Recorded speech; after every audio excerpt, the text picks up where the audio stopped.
Varicose వ్యాధితో బాధపడుతున్నారంట. తక్కువ ఖర్చుతో ట్రీట్మెంట్ కావాలి అనుకుంటే ఎవిస్ హాస్పిటల్ని సంప్రదించండి. నమస్తే రమగారు. నమస్తే జయ. రమగారు, ఈ నెల 23వ తారీఖున ప్రపంచ పుస్తక దినోత్సవం కదండి. మీకు పుస్తకాలు అనగానే ఫస్ట్ నాకు మీ పేరే గుర్తొస్తుంది రమగారు.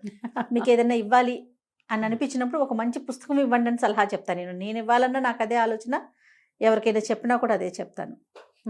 ఎవ్రీ ఇయర్ వెళ్తారు కదా రమగారు మీరు, బుక్ ఫేర్స్ కి వెళ్తానే ఉంటారు. 2 సార్లు వెళ్తా. అసలు ఎలా వచ్చిందంటారు ఈ రోజుకి ఈ పేరు? మనకు తెలీదు. బుక్ అండ్ కాపీరైట్ డే అంటారు. పుస్తకాలు కాపీ రైట్స్ కూడా ఇదే రోజు అంటారు. జయ, మనకి డేస్ చాలా ఉన్నాయి జయ. అవునవును. మనం mother's day, father's day, sister's day కూడా ఉంది. Sister's day, brother's day, okay, lovers day ఎలాగో ఉంది, ఫ్రెండ్షిప్ డే ఒకటి ఉంది, డాటర్స్, వరల్డ్ డాటర్స్ డే మన ఎవరో చెప్పారు. అవునవును, డాటర్ల డే కూడా ఉంది. అలాగే పుస్తక డే, నేను ప్రతిసారి చెప్పినట్టే books day, women day, women's day ఎలాగా సంవత్సరానికి ఒక రోజు కుదరదో పుస్తకానికి కూడా ఒక రోజు కుదరదు జయ. పుస్తకం ప్రతిరోజు ఉండాలి మన జీవితంలో. మనకి జ్ఞానము విజ్ఞానము లేకపోతే మన జీవితమే లేదు కదా. ఈ జ్ఞానం విజ్ఞానం ఎక్కడి నుంచి వచ్చినాయి? పుస్తకాల్లో నుంచి మన మస్తకాల్లోకి వస్తాయి. పుస్తకం లేనిదే కుదరదు కదా. అంతేగా. ఇది వరకు ఈ ప్రింట్ మీడియా ఇంత లేనప్పుడు, ఈ ప్రింటింగ్ వ్యవహారం లేనప్పుడు పుస్తకాలు బహు తక్కువ ఉండేవి. మాన్యుస్క్రిప్ట్స్ అంటాం కదా, చేతి రాతల పుస్తకాలు. ఇప్పుడు ఎందుకు మనం ఏనుగుల వీరాస్వామి గారి కాశీయాత్ర పుస్తకం చదువుకున్నామా, చెప్పుకున్నాం దాని గురించి. కాశీయాత్ర పుస్తకం ఎలా వచ్చింది? ఆయన అంతా చేత్తో రాసి ఆ రాసిన పుస్తకాన్ని ఎక్కడికో పంపించి అది ప్రింట్ చేయడానికి ఎంత సమయమో పట్టింది. మొత్తంతా చేత్తో రాసేవాళ్ళు. ఆ రాసే నాటికి ఏదో కాగితము కలము అని వచ్చినాయి. కాగితాలు కలాల ముందు మన వాళ్ళు ఏం చేసేవాళ్ళు? తాళపత్రాలు ఉండేవి, తాళపత్ర గ్రంథాలు ఉండేవి కదా. తాళపత్ర గ్రంథాలు అంటే ఈ తాటాకుల్ని చేసి వాటి మీద ఆవు పేడ అవి రాసి వాటిని రిస్టోర్ చేయటం, ఉంచటం కోసం గంటం పెట్టి రాసేవాళ్ళు. ఇలా పట్టుకుని రాసేది కాదు, ఇట్లా ఇలాగ రాయాలి, కష్టపడి చేసేవాళ్ళు. అంతకుముందు ఉండేది ఏముండేది? ముఖే ముఖే సరస్వతి, ముఖం నుంచే నేను నీకు చెప్తే నువ్వు ఇంకొకళ్ళకి చెప్పి, అట్లా గురువుల దగ్గర నుంచి శిష్యులకి, వాళ్ళ దగ్గర నుంచి తర్వాత ప్రశిష్యులకి, శిష్య ప్రశిష్య వర్గానికి అట్లా మౌత్ టు మౌతే వెళ్ళేది. పుస్తకాలు రావడం మొదలుపెట్టాక విజ్ఞానము అటు ఇటు వెళ్ళిపోకుండా ఏదైతే ఉందో అది కరెక్ట్ గా కిందకు వచ్చేసి తర్వాత తరాలకి అందేలాంటి అవకాశం లభించింది. ఇప్పుడు ప్రింట్ మీడియా విపరీతంగా పెరిగింది కదా, ఇప్పుడు బాగా అవకాశాలు లభిస్తున్నాయి. ఎలాంటి పాత పుస్తకాలని చక్కగా రీప్రింట్ చేసేస్తున్నారు. ఎప్పుడో తాతగారు శతకాలు రాసింది 60s, 7 శతకాలు ఆయన మళ్ళీ ఇప్పుడు సంస్కృత అకాడమీ వాళ్ళు ఆ బుక్ మొత్తం ప్రింట్ చేస్తున్నారు. చూడండి, మొత్తం అన్ని శతకాలు ఒకే బుక్ లో. బుక్ అనే కాన్సెప్ట్ రాబట్టే కదా. ఇప్పుడు మనం దాని జూడు కాశీ మజిలీ దగ్గర నుంచి ఎన్ని రకాల కథలు వింటాము, ఎన్ని విషయాలు తెలుసుకుంటాము. ఇవన్నీ ఏదో పుస్తకం అనే ఒక ప్రక్రియ ఉన్నది కాబట్టి వచ్చింది మన దగ్గరికి. ఇప్పుడు ఇది ఈ బుక్ డే ఎలా వచ్చిందో కాకుండా అది లేకపోయినా పర్వాలేదు, అసలు బుక్ వచ్చినందుకు సంతోషించాలి మనం బాగా. పుస్తకం వల్లే కదా మనం ఇంత ముందుకు వచ్చాం. అవునవునండి. ప్రపంచం ఇంత పై ముందుకెళ్ళిందంటే, ఇన్ని రకాల విజ్ఞానాలు వచ్చినాయంటే పుస్తకాల వల్లే. ఎక్కడో నలుమూలలు జరిగిన ప్రతి విషయం, వాళ్ళ సంస్కృతి సాంప్రదాయం అవన్నీ కూడా అన్ని మనకి ఎక్కడో చోట రాయబడి బయటకు వచ్చినాయి. రాయబడి తర్వాత ప్రింట్ అయ్యి పుస్తకాల రూపంలో వచ్చి ఎప్పటిపో కదా. పుస్తకాన్ని గౌరవించాలి. పోనీ ఆ గౌరవించడానికి ఒక రోజు అంటూ పెట్టారు, నేనైతే సంతోషిస్తున్నా. మామూలుగా నాకు డేస్ ఇష్టం ఉండవు, పోనీ ఇది నయమే, ఏదో ఒకటి పుస్తకానికి ఒక రోజు అని మంచిదే కదా. బుక్ ఫెస్టివల్స్ అన్ని ఊళ్ళల్లోనూ జరుగుతాయి. హైదరాబాద్ లో అయితే ఏటా జరుగుతూనే ఉంది, విజయవాడ, వైజాగ్ అట్లా కథాలయము, గ్రంథాలయము, ప్రతి దాంట్లో లైబ్రరీలు ఉండటం. నేనేమనుకుంటా అంటే కాలనీకి ఒక లైబ్రరీ ఉంటే బాగుంటుంది. ప్రతి కాలనీకి ఒక లైబ్రరీ. అప్పుడు పిల్లలు వెళ్ళి పుస్తకాలు చదవటం, వాళ్ళకి ఒక టైం ఉంటుంది. ఈ అమెరికాలోనూ అక్కడ టాడ్లర్ గ్రూప్స్ లైబ్రరీస్ లో నడుపుతారు జయ. వాళ్ళకి లైబ్రరీస్ ఉంటున్నాయి. మనం ఏంటో ఆ కాన్సెప్ట్ లో నుంచి బయటకు వచ్చేసాం. ఆ మధ్య ఎవరు పిలిచారు, మణికొండ వైపు ఒక లైబ్రరీ పెడుతున్నామని అమ్మన్నారు. మంచి విషయం.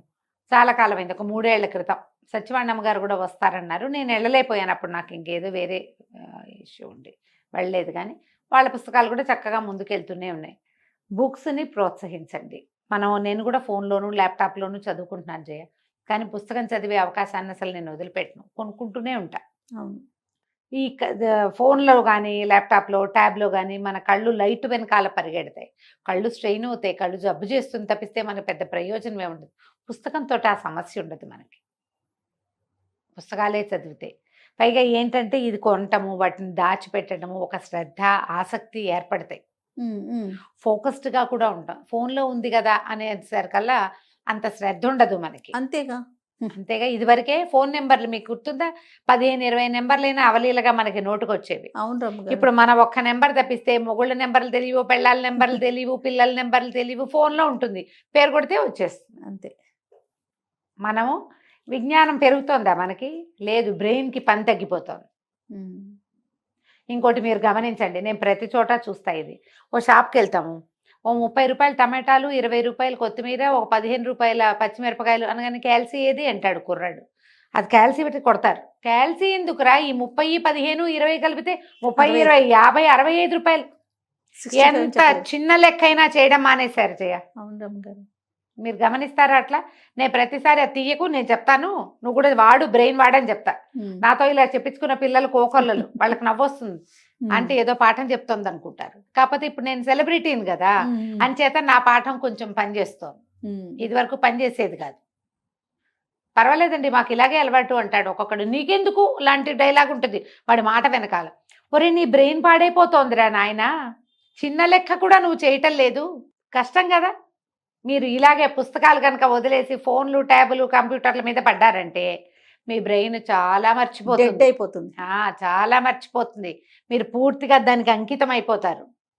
దానికి రేపొద్దున ఏదైనా ప్రాబ్లం వచ్చిందంటే ఇది పని చేయదు, బ్రెయిన్ పని చేయదు. పుస్తకాలు కొనండి, పిల్లలకి పుస్తకాలు కొని పెట్టండి, బుక్ రీడింగ్ ప్రాక్టీస్ చేయించండి. మీరు కూడా పుస్తకాలు చదవండి. ఎవరికైనా గిఫ్ట్లు, రిటర్న్ గిఫ్ట్లు మొక్కలు ఇవ్వండి అని చెప్తామా, పుస్తకాలు శుభ్రంగా బుక్స్ ఇవ్వండి. తప్పకుండా. నేను కూడా ఎవరైనా పెద్దవాళ్ళని కలిస్తే ఓ సుందరకాండో ఏమైనా పట్టుకెళ్ళి ఇస్తాను చేయ. ఓకే, చదువుకుంటారు మెల్లిగా. వాళ్ళ ఇంట్లో చేరతాయి అనుకో, చదువుతారో చదవరో కానీ మనం ఇచ్చామనైనా చదువుతారు కదా అని. పిల్లలకి ఏడాది లోపల నుంచి బుక్ రీడింగ్ ప్రాక్టీస్ చేయించండి. దగ్గర కూర్చోబెట్టుకుని మీ పిల్లలతో క్వాలిటీ టైంని మీరు గడపాలంటే బుక్ రీడింగ్ ఒక ప్రాక్టీస్ కింద ఉంచండి. చక్కగా కథలు చదవండి. నా కథలు వినిపించద్దు అని నేను అన్ను, నా కథలు వినిపించండి, కానీ మీరు కూడా చదవండి వాళ్ళతో పాటు.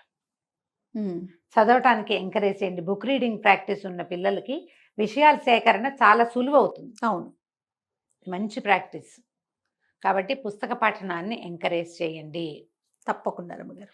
కనీసం ఈ వరల్డ్ బుక్ డే అని ఈ రోజున ఏమంటారు, ఏప్రిల్ 23వ తారీఖు ఎవరికైనా కొన్ని పుస్తకాలు గిఫ్ట్ చేయండి. మీ ఇంటి దగ్గర ఎక్కడైనా లైబ్రరీ ఉంటే అక్షయ తృతీయ లాగానే దీన్ని కూడా ఫీల్ అయ్యి అసలు పుస్తకాలు లైబ్రరీకి గిఫ్ట్ ఇవ్వండి. మీ నాన్నగారి పేరు మీదో, తాతగారి పేరు మీదో, అమ్మ పేరు మీద ఏదైనా చెయ్యాలనుకుంటా వాళ్ళ పేరు మీద, పెద్దవాళ్ళ పేరు మీద కొన్ని పుస్తకాలు ఇవ్వండి. ఇప్పుడు నేను ఇంకొకటి చెప్దాం అనుకుంటా. నాకు గుర్తుండి భీమవరం నుంచే ఒక డాక్టర్ ఒక ఆయన మనతో మాట్లాడుతూ ఉంటారు, డెంటిస్ట్. వాళ్ళ బ్రదర్ కాలం చేశారు ఈ మధ్య. అతను వాళ్ళ ఆ తమ్ముడి పేరు మీద పెద్ద లైబ్రరీ నెలకొల్పే ఐడియాలో ఉన్నారు. సూపర్. ఈ మధ్య ఒక 5-6 నెలల క్రితం కూడా మాట్లాడాను నేను. ఇక్కడి నుంచి పుస్తకాలు ఎక్కడెక్కడి నుంచి ట్రై చేయొచ్చు, నాకు తెలిసిన సోర్సులు నేను కూడా చెప్పాను అనమాట. అట్లా ఏదైనా చేయండి, మొత్తానికి ఎంకరేజ్ చేయాలి. చదవటాన్ని ఎంకరేజ్ చేయండి. చదివే పిల్లలు ఉంటే చక్కగా కొనిపెట్టండి, చదవని పిల్లలు ఉంటే వాళ్ళని కోలేసి చదివించండి. మీరు కూడా కాస్త పుస్తకాలు చదువుతూ ఉండండి. రైట్ రమ్మగారు. నమస్తే. నమస్తే.